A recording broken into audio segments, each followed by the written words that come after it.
সকলকে ধন্যবাদ জানাচ্ছি। ধারাভাষ্যের মঞ্চ থেকে আমি খোরশেদ রায়হান সহ আজকে এই টুর্নামেন্ট কমিটির সকল সদস্যগণ আপনাদের জন্য শুভকামনা জানাচ্ছি। আসলে প্রথম সেমিফাইনালের কথা বলছিলাম। প্রথম সেমিফাইনাল অনুষ্ঠিত হবে আগামী 16 তারিখ। আগামী 16 তারিখ অর্থাৎ পরশু দিন বুধবার হবে প্রথম সেমিফাইনাল। এবার হবে আসল লড়াই।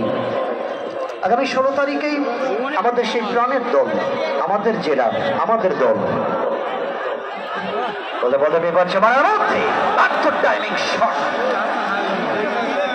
ক্লাব সেই সাব্বির শরীফ বাহিনীর টাইগাররা আসছে আগামী পরশুদিন।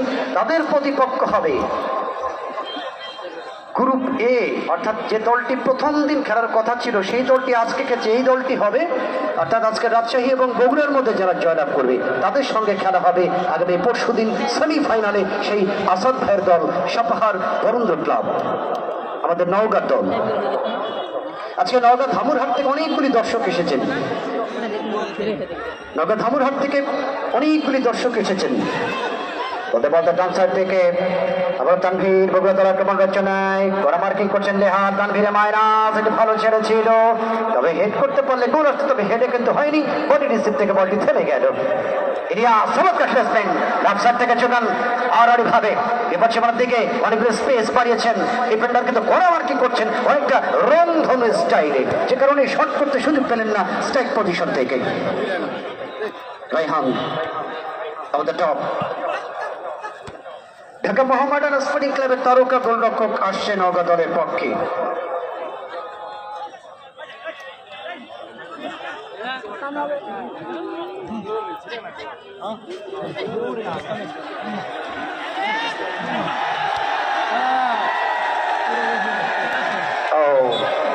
না, যদি কোনো ডাল ভেঙে পড়ে যায়, আপনারা দ্রুত মানুষের যদি কেউ বিপদে পড়ে যায় পাশে দাঁড়াবেন।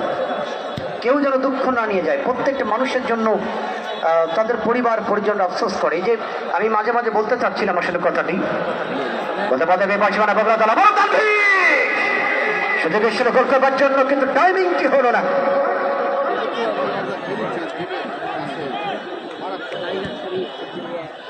এই যে বটের কাছে যারা বসে আছেন মাঠের দক্ষিণ পূর্ব দিকে, অফসাইড। বটের কাছে ডালগুলো যেটা নদীর উপরে যেটা চলে গেছে, অনেক বড় ডাল, অনেকগুলো ডালের অনেক দর্শক। আমি সবসময় ভয় পাই যে আল্লাহ তুমি দয়া করে এখানে যেন কোনো ক্ষতি না হয়, ইয়া রব্বুল আলামিন। এখানে ডাল ভেঙে গেলে ডালের একটা ওয়েট আছে এবং পানির যে স্পিড, পানির স্পিড কিন্তু এখনো ভিতরে অনেক স্পিড আছে। অনেক ছোট ছোট বাচ্চা আমি দেখছি, প্রাইমারির